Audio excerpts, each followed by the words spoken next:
Hey, what's good, you guys? Back. This time, this video is going to be a little bit different. This time, I'm coming from a different perspective.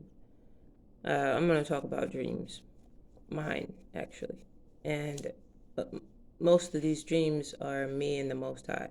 Okay, that's what this video is going to be about. Is my actual interaction with the Most High. You can, if you're biblical, you're religious, you probably ain't gonna want to watch this unless you're looking for answers and you want to wake up.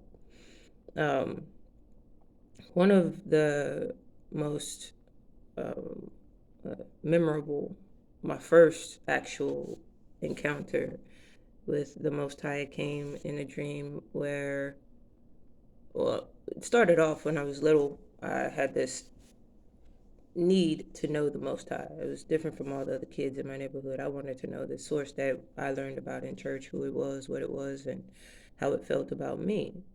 And, you always hear God loves you. And I was like, yeah, well, where is God? I don't see no God. Where is God? And I'm a kid, so I need answers. I am a truth seeker, been a truth seeker all my life. So I decided to ask God where he was and how he felt about me and to show me.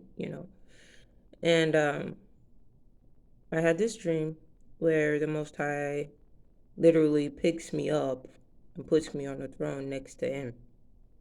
And it was just that. We're just chilling. Offered to make me as big as the Most High was, because size really is no size to the Most High. I'm just going to say that. But physical, formed up just for me, came in the form that I would be, less afraid of, put it like that. But giant though, like giants are small compared to the Most High. You can give me your greatest giant, you go Chronos size, and Chronos is just a kid under the Most High. He ain't nowhere near the size of the Most High. You know what I'm saying? The Most High is infinite. It can make itself as big as small as it wants. That's just how it was. But I was cool. I was like, whoa, looking at this greatness and you know, uh, the robe that he was wearing was just alive. Like the gold seams and everything just seemed to move. Everything in it was moving. This beautiful light, white and gold streaks. And the throne of the Most High was like amazing. Solid gold with trees, waterfalls, all kinds of animals just built into it. It's just like I've never seen anything like it ever because, well, it's the Most High. It's once in a lifetime you even get that close to the Most High's actual physical form. And it was just to hang with me, to let me know that he was there, that he cared, that he's real, you know, and I'm loved. Mind you, I'm gay, so lesbian, whatever you want to call it, homosexual, whatever terms you guys use for that shit. But loved me, you know, continued to show up in my dreams. If I had a issue or a problem, like if I had a nightmare and this wasn't a test, I was being attacked and, I didn't understand. I call out to the Most High and whatever was attacking me is running until I was able to realize that I can fight back. And yes, you can fight back. If you realize that you're being attacked in a dream, you can fight back, and they will run. You're not gonna die. Um, so this video is pretty much my thank you to the Most High, and a testimony to people who believe that God doesn't like gay people. Uh, I met the Most High in another dream. This dream, was he was actually coming to us as family. I didn't know who he was. Uh, all I knew was the family was getting together. Visitor from the north, and I should have told me something. He was coming from the north, but he chose our family last because I was the last person that he wanted to speak with. So I was like, oh, this is cool. I was kind of mad because I was last. I was feeling kind of bad, like, where the love at? But it was cool because I would be the last one to talk to him, so I get all the extra time. And I actually decided because he's an elder, I wanted to know his opinion about gay people. And he pretty much said to me that you love who you love.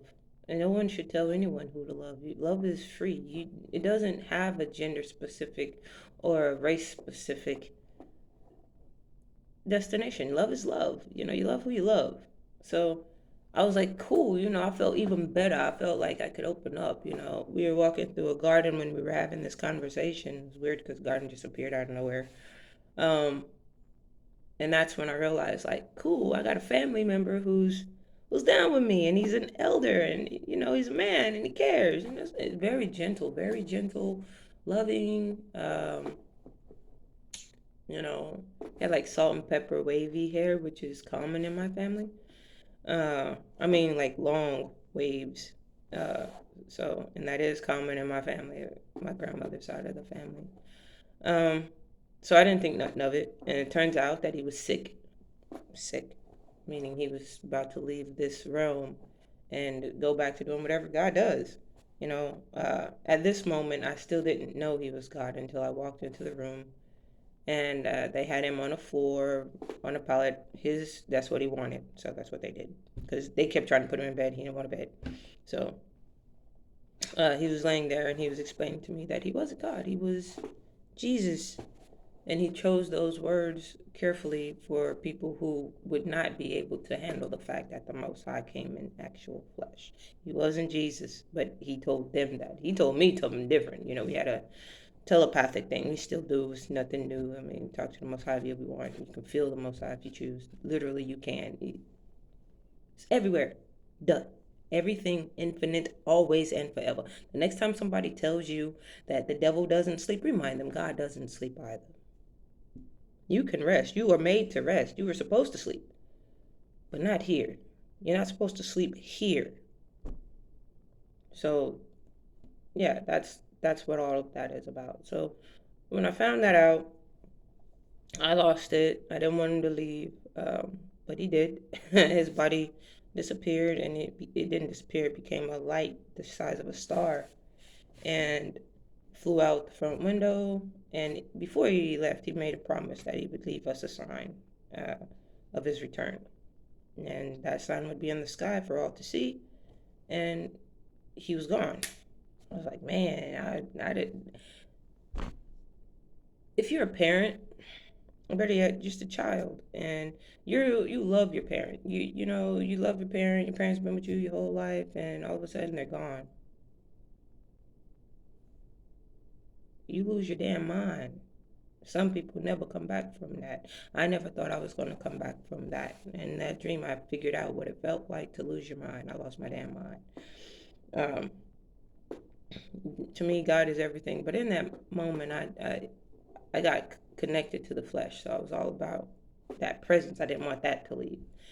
And it took a minute. The sign that he left was this big light. It's like it looked like a small moon under the moon. And it was sparkling and it was glowing. And man, like in the dream, there were helicopters, news choppers, military people were out there. There's people coming from all over trying to figure out what this light is, and you know, um, I didn't care. I didn't care about the light. I was mad because my God gone. He left me sitting here with all these people. I don't care about these people. He could have took me too. Don't just leave me. He didn't. But in my mind, I lost my mind. So my God was gone.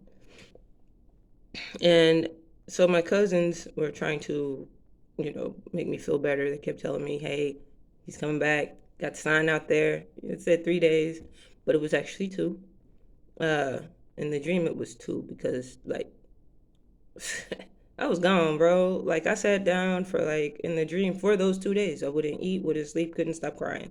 They had to pull me out of the room they had put him in to help me, you know, get better.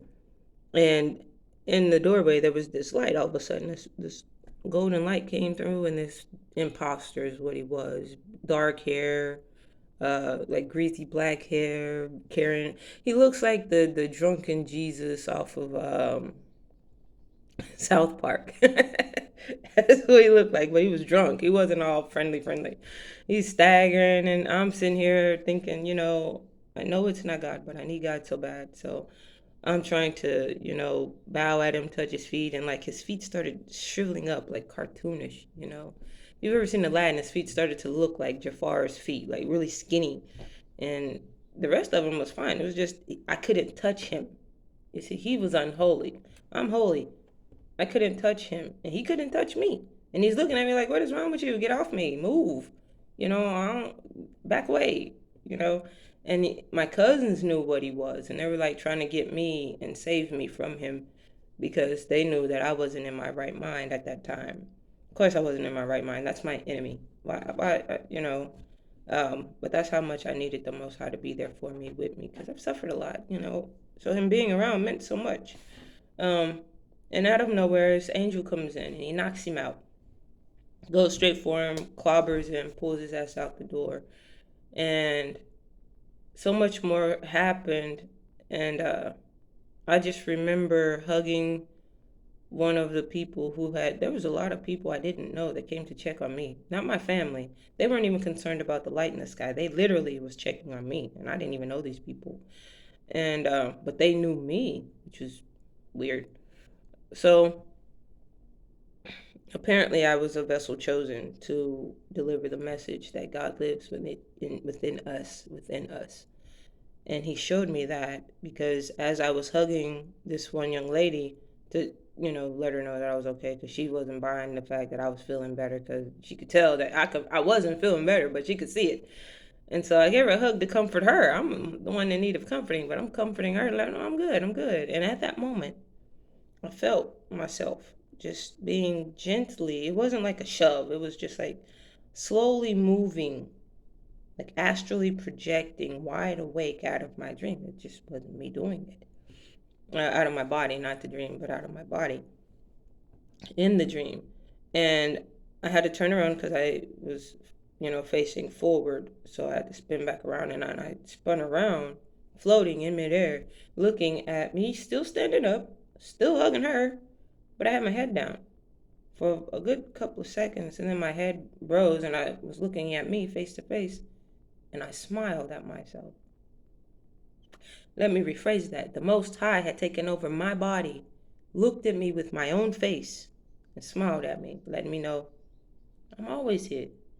And at that moment, I ended up going back into my body, like he pulled me back in, and we sat in this vessel as one being. No one saw that happen because it was an energy. It was a spiritual thing.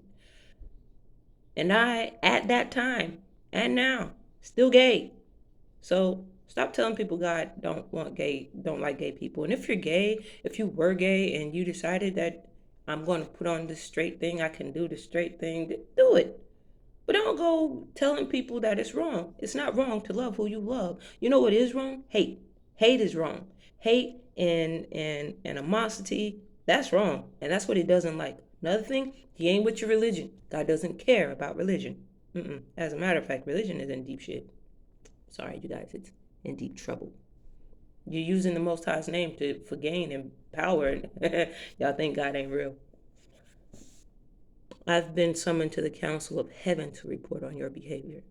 Very, very real. Very.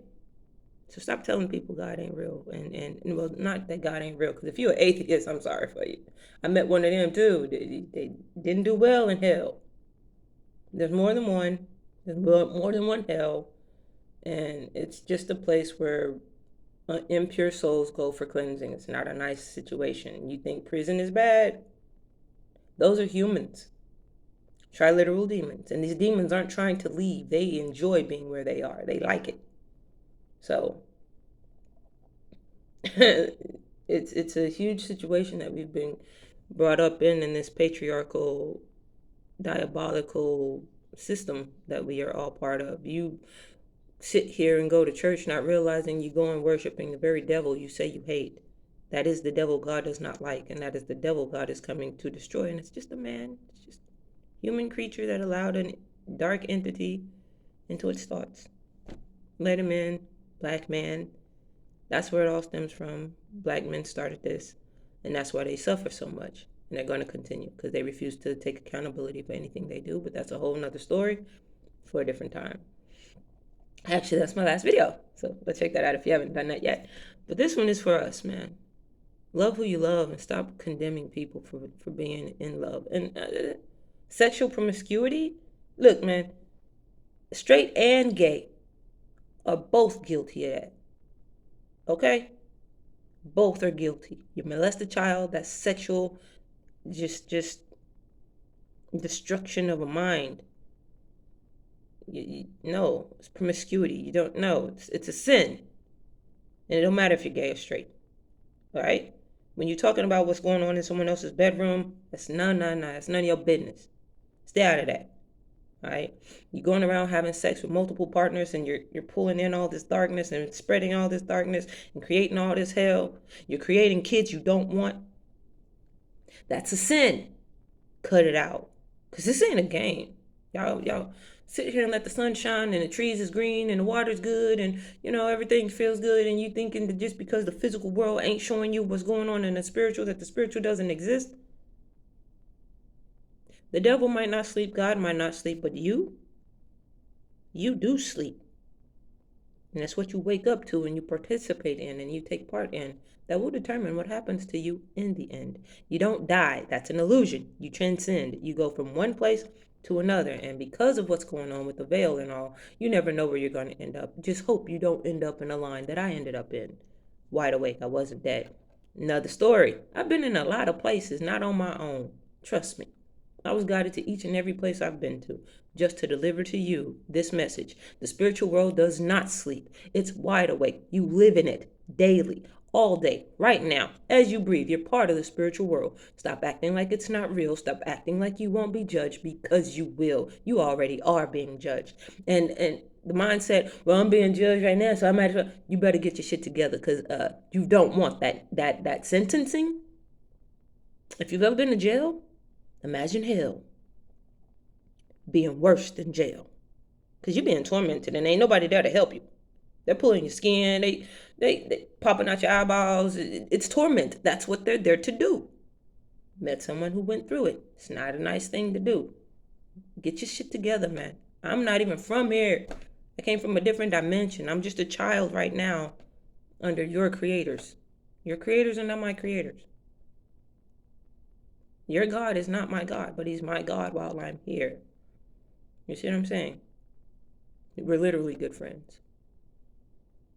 Very good friends. And the goddess is the one you really need to be worried about, because she's the one you made mad. The only reason God is attacking man is because of her and his love for her. He loves his goddess. That's his creator. You guys are going to learn the hard way. Stop telling people that being gay is wrong. It's not. All right? So that's what I'm going to label this video. Is, I don't know. You'll see the title when you see it. But you guys take it easy out there. Be kind to each other. That's the key. Love is your currency. Love is how you make it into the kingdom of whatever heaven you're supposed to be in, so you can grow and continue to procreate and, create along the creator. You're a creator. Go create something good. Like, seriously. Bad is about to be wiped completely out. All around. All throughout the universes. There will be no evil. Negative charge, yes, but in a balanced way. Not this hate and sadness that people are walking around in, this bitterness, and you will be judged. For every ounce of bitterness goes into your heart chakra space, and you hold it there. Heart attacks, yeah, that kind of comes from that too. If you racist, I ain't got nothing to say to you. You are in the deepest. You better hope there's an incarnation for your ass, because if not, y'all are some. Man, I would not want to be racist. I wouldn't want to be an atheist, because I've seen what's coming for y'all. It won't be. It's not gonna be nice. It's not gonna be pretty. The God you think you worship is a demon, and you keep worshiping that demon because he tells you that your skin tone is better than somebody else's, or that you better than. It's a lie, dude. It's an illusion, and it's gonna cost you dearly. It's gonna cost you. Everything you love is gonna turn on you. Everything you love is gonna turn on you. Trees, water, everything. Everything you need is gonna turn on you, because God is gonna turn on you. God is already turning on you. You just don't see it yet. How's that birth rate? Y'all take care now.